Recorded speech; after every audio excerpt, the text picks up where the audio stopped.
Alright guys, so this is going to be a new series where I test all the GPUs that I have, okay? So this right here, this is going to be episode 1, okay? I have so far 5 GPUs, so there's going to be 5 episodes, but I will increase the number of episodes as I get more and more in different GPUs, okay? And also I might increase the episodes if I got more games to test, okay? But anyway, so this is the GeForce Gigabyte WinForce OC GeForce RTX 5060 8GB, alright? Now this was an infamous card because it only has 8 gigabytes of VRAM. Other than that though, in terms of the core itself, this thing is actually a decent improvement from the 4060, alright? I mean, everyone said it's a decent improvement in terms of actual raw performance. In fact, this thing was great, except for 2 things, okay? The X8 slot, which I'm putting this in the PCIe 3.0 system after this test, and also going to use this as a test card for all kinds of CPUs, so yeah, this isn't great, but whatever, okay? It's fine. And at least it's 8x, okay? It's not like 4x or anything. And this also has 8 gigabytes of VRAM, okay? Only 8 gigabytes. Now, people wanted this to have at least 10, okay? Preferably 12, but at least 10. But we only got 8. Hey, though, this thing can still play every AAA game at 1080p Ultra with high textures, or 1440p Ultra, well, not Ultra, 1440p High with low textures, okay? So yeah, this thing is still pretty usable. Well, I mean by pretty usable, I mean it's 100% usable. Like 8 gigabytes is perfectly fine, okay? As long as you turn down the texture settings. Because the lighting settings and stuff like that, which actually is what we care about mostly. I mean, the textures we do care about, but as long as they don't look like, a blurred image, then yeah, they're fine. So yeah, in terms of the lighting, this thing, like I said, it's the core matters for the lighting and also for the geometry. Not really too much the VRAM for that stuff. Mostly for texture quality. Maybe a little bit geometry. But anyways, so yeah. 8 gigabytes of GDDR7 isn't great, but it's also extremely fast, okay? Like, GDDR7 is the latest tech, okay? It is extremely new. So, yeah. Anyways, how do I think this card's going to perform? Well, it's probably going to probably perform quite decently. Oh, and also if you're wondering why I got this model specifically, it's because I got it from Best Buy for $250, which is an insane deal, especially since this is fully functional and comes with warranty. So, yeah. Oh, and also another quirk of this card, it has 2 quirks actually. It has just the 8x, so there's no like dud 16x slot or whatever, and also has the 8 pin over here because, as you can see here, there's actually nothing PCIe related over in that side. There's it's just metal for heatsink, which I mean I guess extra heatsink space for the pass-through design back there, which is something new in the 50 series. Is, yeah, pretty decent. And also, this thing is overclocked, so it might get 1% more performance, but it'll be fine. Oh, and also, my testing system will be a PCIe 4 system. It's going to be my main Ryzen 5 7600X PC. Reason why it's only PCIe 4 is because I have a B650 motherboard, not a B850. But look, your PCIe Gen 5 is like really expensive anyway, so who cares, okay? And besides, I'll be putting this in the PCIe 3 system after this. It'll be living in there, except for, when I gotta test other things and stuff, which, yeah. So I'll go ahead and leave you guys and tell you how much the PCIe bandwidth actually affects it, okay? But anyways, let's go ahead and talk more about the performance of this, okay? So, this is a mid-range card, yes, but to me it is high-end considering that I am used to Radeon integrated graphics. And not even like the 8600D or something like that. No, that's actually pretty quick. It's like a 1650 level of performance, or 1050 Ti, or something like this level of performance. That's a 7080M. But no, I'm used to like those really, really bad, like, the 7600X's iGPU. Yeah, I'm used to that tier performance, okay? Because I used to daily drive like a laptop with a Ryzen 5 5500U and integrated graphics. So yeah, this definitely to me is high end. But anyways, let's go ahead and stop yapping about this random crap, okay? And let's go and talk more about the benchmarks and also the PC itself, okay? So give me a few more seconds, alright? So the PC I'll be testing it in, it has Ryzen 5 7600X. It's got B650M Asus TUF Gaming Wi-Fi motherboard, and also has 32 gigs of DDR5 6000, which is worth a lot today, but I bought it back like a while ago, well, a few months ago for like 100. Now it's worth like 500, so yeah. Anyway, so yeah, that's gonna be a test system I'm gonna be using for this GPU, alright? And probably a lot more GPUs in this series. So yeah, guys. Anyways, let's go and get on with the benchmarks, shall we? Starting off right in the deep end here, we have BeamNG running at 1080p with the Ultra setting selected, and this GPU is handling it like a dream. We are in grid map as well. We always use this map for all of our benchmarks, don't ask. At 1080p with the ultra setting selected, the GPU is achieving a beautiful average of 167 FPS with 1% lows down to 128. More intensive maps will drop these figures down to around 90 FPS in the most intensive BeamNG map, which is West Coast USA. You could bump the resolution up to 1440p and still see at least 60 FPS in all maps. The 8GB of VRAM is just enough for 1440p Ultra, not for 4K though. Overall, BeamNG runs like a dream on the RTX 5060. On to the next benchmark. Next up, with an extremely demanding AAA title here, we have the infamous Cyberpunk 2077 running at 1080p with the Ultra settings selected and DLAA, which is a feature of Nvidia cards. These very intensive settings lead to averages of 72 FPS with 1% lows down to 61. This is very smooth and looks very sharp thanks to DLAA. You could enable multi-frame gen and play at 1440p comfortably and still see meh input latency, or just enable it for fun as an exclusive RTX 50 series feature, so just enjoy it. Ray tracing was just a little too intensive though, as it would drop to the 30 to 40 FPS range with DLA, but with DLSS quality enabled, which once again, Nvidia exclusive feature, you could see the same frame rate as DLA without RT. There are options here. Sorry for my poor language. Overall, the RTX 5060 can handle the crap out of Cyberpunk 2077. On to another benchmark.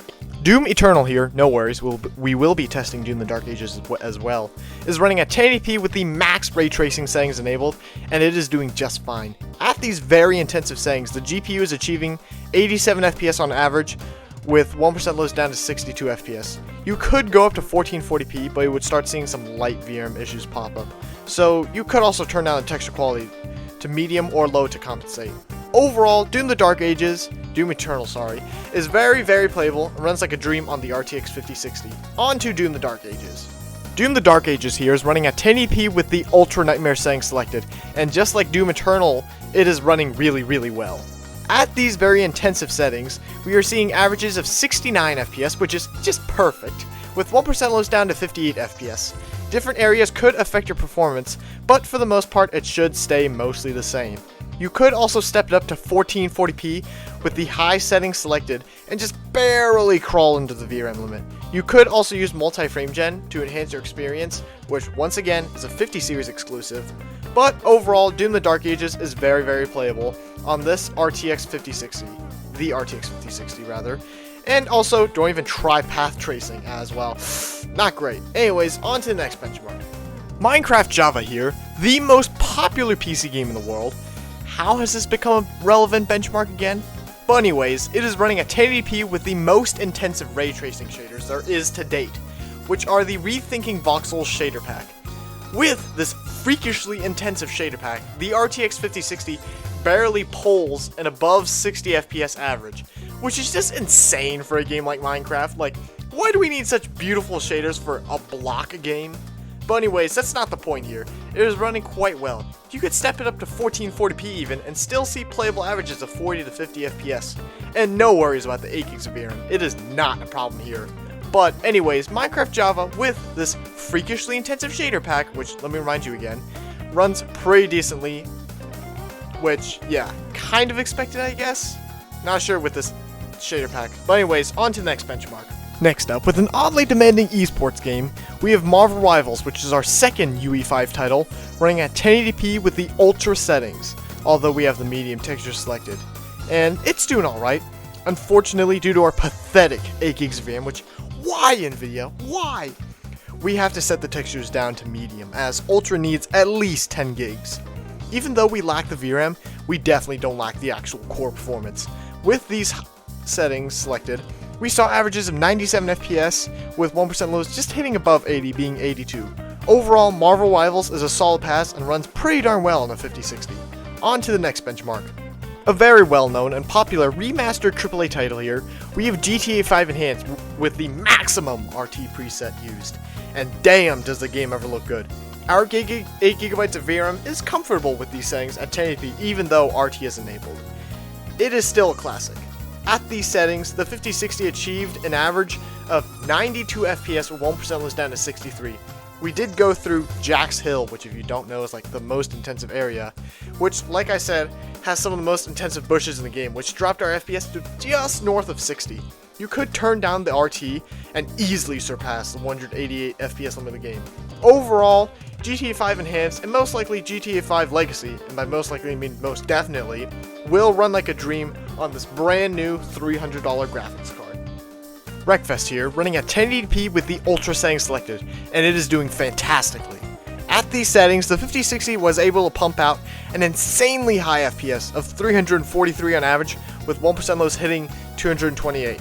My Ryzen 5 7600X was, in fact, not bottlenecking the 5060, which is odd since the game is running at such a ridiculously high frame rate.